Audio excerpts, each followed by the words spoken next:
Welcome back to my channel. My name is Michelle Mills, and if you are a returning subscriber, hi guys. And if you're new here, I actually wanted to tell you guys a little bit of my eczema story before we dive into this video.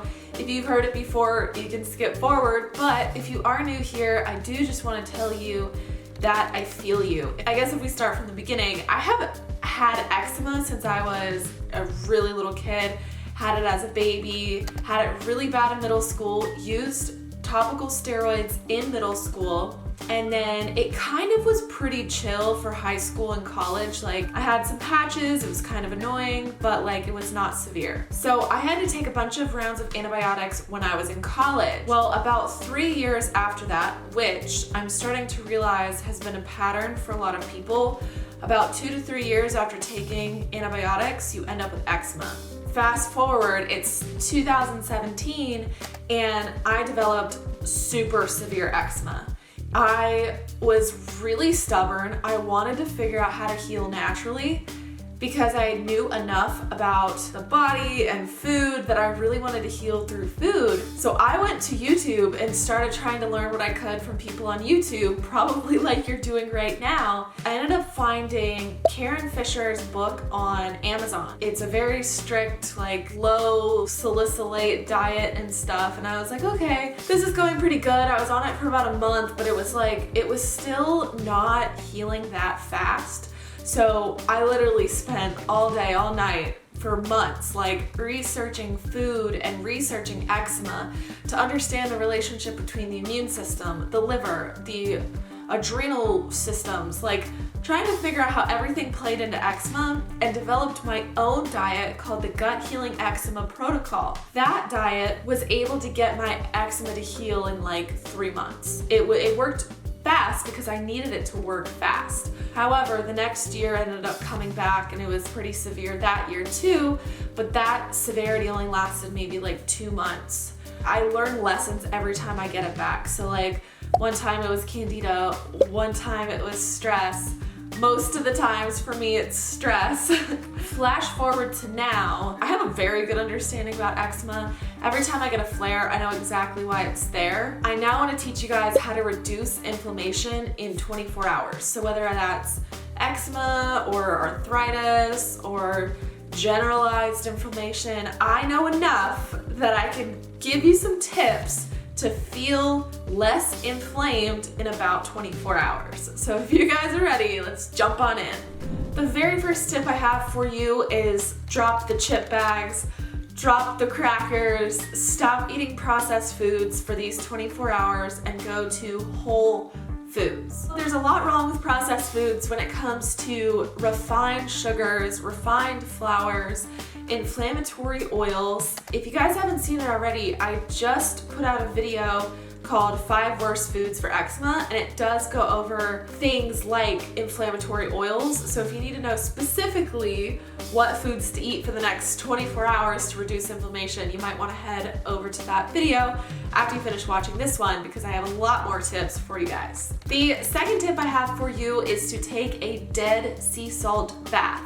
The main point of dead sea salt baths is that it can help your skin microbiome develop diversity to fight the eczema. Some people have wet eczema and some people have dry eczema. I know when I first had eczema, I had dry eczema.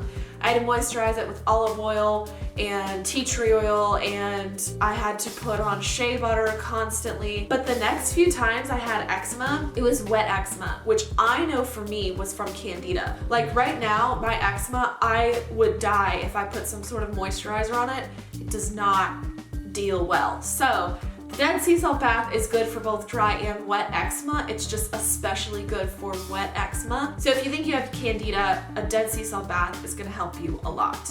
The third tip I have for you guys is to stop drinking coffee and drink some green tea. Green tea is naturally anti-inflammatory. So back when I had my severe eczema and I would drink green tea, and within 3 hours, the redness would reduce. So meaning the inflammation would start to reduce. So cut the coffee and switch to green tea, at least for 24 hours, so you can reduce your inflammation.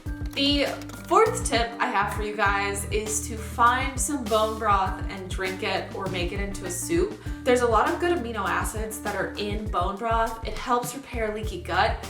Leaky gut a lot of times can be the whole cause of inflammation. It can help you with a lot of different things. So my favorite bone broth is by, I believe the brand is Frontier, and I get it at Whole Foods.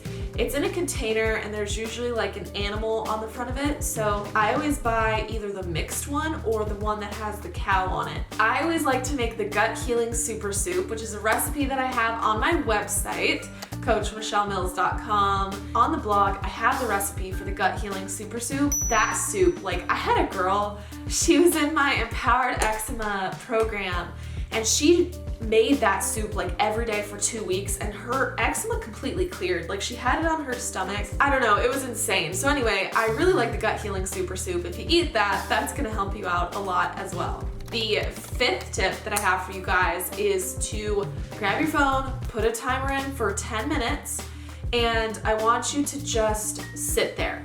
Don't use your phone, don't talk to other people, don't do anything. Sit there for 10 minutes. We're living these hyper busy lives where we're not giving our bodies a chance to decompress, to feel like we're not in danger. Like a lot of us probably feel like we're in flight or fight all the time. And to give yourself 10 minutes, you don't have to meditate, you don't have to do anything. In fact, just do nothing. Breathe, relax, tell yourself I am safe, and that's also gonna help you guys reduce inflammation. The sixth tip that I have for you guys is to drink enough water. A lot of times dehydration can contribute towards inflammation. And sometimes all you need is a nice big glass of cold filtered water for you to feel better. Kind of diving into this too is you can, and I recommend, to get water filters for whatever, like your water. So I ended up getting one from a brand called Hydroviv, and I installed it for my refrigerator. So now, like every time I get water from my fridge, it's filtered, and the brand actually looks up your water quality and they make a filter that filters those chemicals out specifically for your water. And I also have one for my shower, and when I take baths, I fill up my bath with my shower head water because it's filtered instead of sitting in a bath of chlorine. Just terrible for your skin. The seventh tip for you guys is to get out in nature.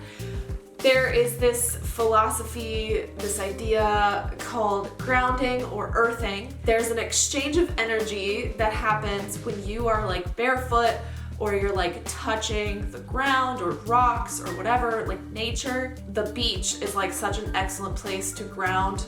You're touching the sand. The sand has great things for your skin microbiome. So does the ocean, as long as they're relatively clean. Earthing and grounding helps you release a lot of stress. It helps your body I think they say it helps your body release negative ions. I'm not 100% sure, but it helps, and it helps reduce inflammation. Trust me. Number 8, a lot of times inflammation comes from stress, and the inflammation that comes from stress needs to be released. You can actually feel where you're holding stress in your body. A lot of times, like, it'll show up in your shoulders or your neck, cause some neck pain. But one tool that you can do to sort of try to release some of that stress is to journal. And the way that I recommend journaling is to just sit down and try to write whatever comes to mind for like a full page or 2. Let it go, let everything go. Everything that you're feeling, everything that comes to mind, whether it's like completely random thoughts or whether it's organized, who cares? Just get a journal and start writing down everything. Releasing stress that way helps with inflammation. Number 9 is vitamin D. So whether you get it from being in the sun or whether you take a supplement, vitamin D is amazing for reducing inflammation. In particular, you want to get the form D3 that comes from the sun or comes from a supplement. So when you're searching for supplements, you don't want D2, which comes from plants. You want D3, which was basically metabolized by an animal. We metabolize the sun as D3 in our bodies, like we create that, and so do animals. And so D3 is like amazing. And number 10, the last tip that I have for you guys for reducing inflammation in 24 hours is to take an omega-3 supplement from an animal source. There's different types of omega-3s as well, just like vitamin D. Basically, there's one type that comes from plants and another type that comes from animals. A lot of times, supplements that come from animals are more bioavailable, and we can just go ahead and use that in our bodies instead of having to metabolize it from a plant, switch the forms around, and create what you need. Omega-3 can reduce headaches, can reduce inflammation. I really like omega-3 from cod liver oil. That's a really good source of omega-3 and fish oil for you. You could eat your omega-3 in salmon, but getting an omega-3 supplement, like a good quality one, would be amazing. So I hope in the next 24 hours or so, you guys can start to feel better. I know if you don't already have those supplements, it might take more than 24 hours, but once you get them all, use all of these tips for 24 hours and see how much better that you feel, whether it's your joints, whether it's eczema. And with that being said, please subscribe to my channel. I'm gonna keep making tips like this. I'm on like year 4 of making tips for you guys. Like this video, and I will see you guys in my next video. Bye. I like crashing waves, but I wanna see them at first light after a long night and see the sky take shape. But I wanna see the stars.